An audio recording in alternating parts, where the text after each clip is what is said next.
Hello everyone, you are on the channel Who Created It and How.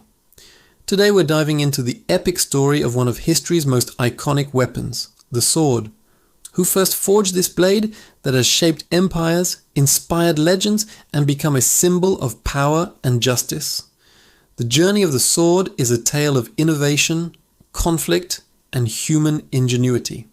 Let's find out who invented it and how. To find the sword's origin, we have to travel way back in time, over 5,000 years ago, to the Bronze Age. Before the sword, people used daggers, axes, and spears. These were effective, but they had their limits. Daggers were for close quarters fighting, while spears were best from a distance.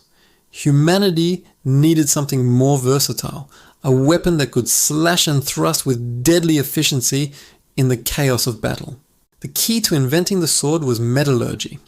Around 3300 BC, ancient civilizations in the Near East, specifically in Anatolia, which is modern-day Turkey, discovered how to smelt copper and tin together to create a new, stronger alloy, bronze.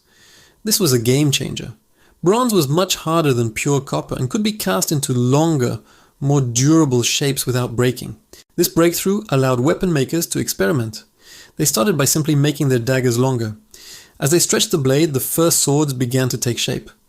These early swords were not the massive two-handed weapons you see in movies.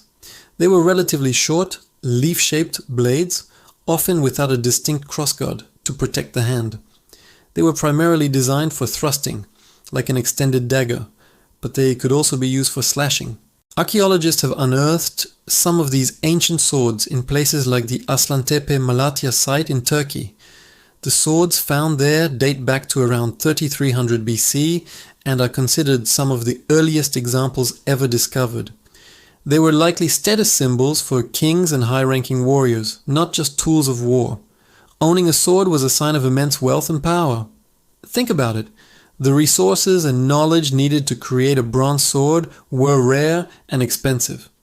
It was the ancient equivalent of owning a supercar. As bronze-working techniques spread and improved, so did the sword. Different cultures began to develop their own unique styles. In ancient Egypt, we see the khopesh, a curved, sickle-like sword that was brutally effective at hooking an opponent's shield or limb. The design of the khopesh probably evolved from earlier battle axes. It wasn't a true sword in the classic sense, but it was a crucial step in the evolution of bladed weapons. Meanwhile, in Minoan Crete and Mycenaean Greece, swordsmiths were perfecting the long, straight, double-edged sword. The Mycenaeans, the civilization of legendary heroes like Achilles and Agamemnon, produced some truly beautiful and functional bronze swords. Their Type D and Type G swords, as classified by archaeologists, were well-balanced and designed for both cutting and thrusting, making them incredibly versatile on the battlefield. These were the weapons that likely clashed at the legendary Siege of Troy. The Bronze Age eventually came to a dramatic and violent end around 1200 BC, an event historians call the Bronze Age collapse.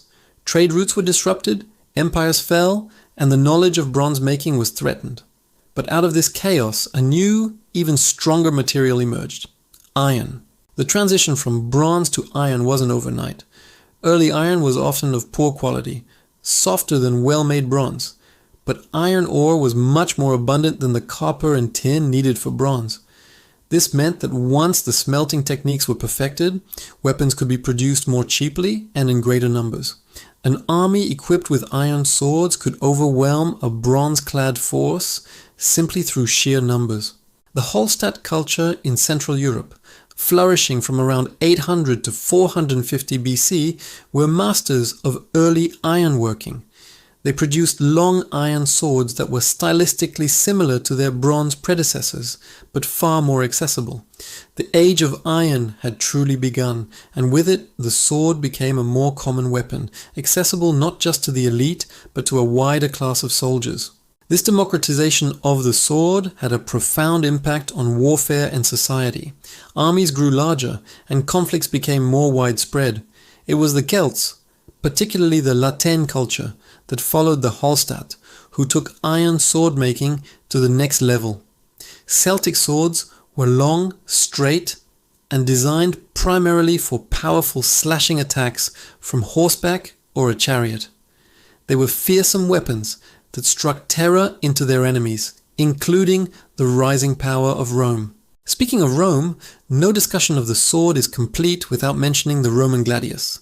The gladius hispaniensis, or Spanish sword, was adopted by the Roman legions after they encountered its effectiveness during their campaigns in Spain. It was a short, broad, double-edged sword, perfectly designed for the close quarters, disciplined combat of the Roman legionary. The Roman soldier would block with his large shield, the scutum, and then deliver a quick, lethal thrust with the gladius. It was brutally efficient and helped Rome conquer a vast empire. The gladius is a perfect example of a sword designed to fit a specific tactical doctrine. As the Roman Empire fell, new sword designs emerged in Europe. The migration period, often called the Dark Ages, saw the rise of the spatha, a longer sword that evolved from a Roman cavalry weapon. This became the ancestor of the classic European knightly sword of the High Middle Ages. These swords were straight, double-edged, and featured a distinct crossguard to protect the hand. They were the iconic weapons of knights in shining armor, symbols of chivalry, justice, and the feudal order. During this same period, other parts of the world were perfecting their own legendary blades. In the Middle East, the curved scimitar became famous. Its curved design made it a superior cutting weapon, especially from horseback, allowing a warrior to slice through an opponent with a drawing motion. The design was devastatingly effective and became the signature blade of many cultures in the region. And of course, we cannot forget the Japanese katana. Forged with a unique method of folding steel thousands of times, the katana is renowned for its incredible sharpness and strength. The samurai warrior class viewed their swords not just as weapons, but as extensions of their soul.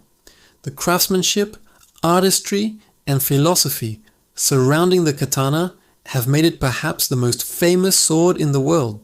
So, who invented the sword? The answer isn't a single person or a single culture. The sword wasn't invented. It evolved. It began as a simple extension of the dagger, made possible by the discovery of bronze in ancient Anatolia. From there, it was refined, adapted, and perfected by countless cultures across thousands of years. The Egyptians gave us the khopesh, the Mycenaeans the first true longswords, the Romans the efficient gladius, and the Japanese the legendary katana. Each step in this long journey was driven by a need for a better weapon and made possible by advances in technology. From bronze to iron, and from simple casting to complex folding techniques, the history of the sword is the history of human innovation in the face of conflict. It's a story written in metal, a testament to our species' relentless drive to gain an edge. Thank you so much for joining us on this journey through time. What's your favorite type of sword from history? Let us know in the comments below. And if you enjoyed this video, don't forget to like, subscribe, and hit that notification bell so you don't miss our next exploration into who created it and how. Thanks for watching.